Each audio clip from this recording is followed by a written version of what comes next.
কোনো মুসলমান যদি সকালবেলা অন্য কোনো মুসলমানকে, অন্য কোনো মুসলিমকে সেবা দেয়, তাহলে সন্ধ্যা পর্যন্ত 70,000 ফেরেশতা ওই ব্যক্তির জন্য আল্লাহর কাছে দোয়া করতে থাকে।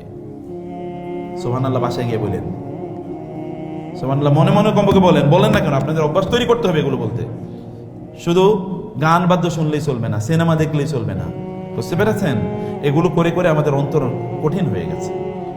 ইন্ডিয়ান সিরিয়াল দেখলে, ইন্ডিয়ান সিরিয়াল কারা কারা দেখেন? হ্যাঁ, সুবহানাল্লাহ, সবাই ফেরেশতা, ভালো, মাশাআল্লাহ। এগুলো দেখা মানে হচ্ছে গোটা জীবনটাকে জাহান্নাম বানিয়ে ফেলা, কারণ ওগুলো জাহান্নাম বানানোর জন্য এসছে। ওগুলো শয়তানের প্রোডাক্ট, ওগুলো শয়তানের প্রোডাক্ট। অতএব আল্লাহ সুবহানাহু ওয়া তাআলা যেটি আপনাকে বলেছেন, আপনি সন্ধ্যাবেলা যদি কোনো, ধরেন বিকালবেলা একজন রোগী এসছে, ভালো করে শোনেন, বিকালবেলা কোনো একজন পেশেন্ট আসলো, আপনি ওকে একটু সময় দিয়ে তার সেবাটা করে দিলেন।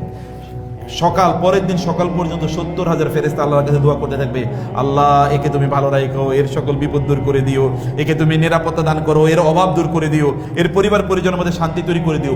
70,000 ফেরেশতা দোয়া করে। আচ্ছা, এক ফেরেশতা দোয়া করলেই তো দোয়া কবুল হয়ে যায়, 70,000 দোয়া করা লাগে নাকি?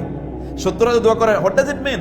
ইট means that you will be in safe custody, মানে আপনি ভালো থাকবেন, নিশ্চিতভাবে কাজটা করেন। কিন্তু করতে হবে কার জন্য? মনে আছে আমি কি বলছিলাম? কার জন্য করতে হবে?